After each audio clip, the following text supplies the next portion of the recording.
आइन कायना नारोलदा चंगसिंदुना मणिपुर की demography अमदे drugs की चैथेंगदगी लमदम असिबु ngaktoknaba मोदी न लुचिंगबा गवर्नमेंट असिना इंडिया अमदे म्यांमार की मरक्ता लेरंबा फ्री मूवमेंट रेजिम लौथोकपनी हाइना होम मिनिस्टर अमित शाह ने फोंदोखै।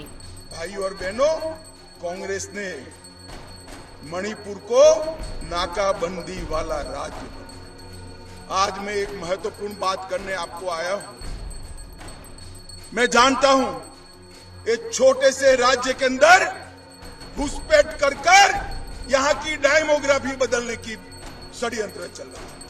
नरेंद्र मोदी सरकार ने तय किया है कि म्यांमार की पूरी बॉर्डर पर बॉर्डर बनाने का काम नरेंद्र मोदी सरकार करेगी। हम मणिपुर को सुरक्षित, हमने बॉर्डर बनाने की शुरुआत कर भी दी। फ्री मूवमेंट रेजिम का तस्करी के लिए, नारकोटिक्स के लिए दुरुपयोग होता था। हमने तय कर दिया है कि फ्री मूवमेंट रेजिम बंद कर दी जाएगी।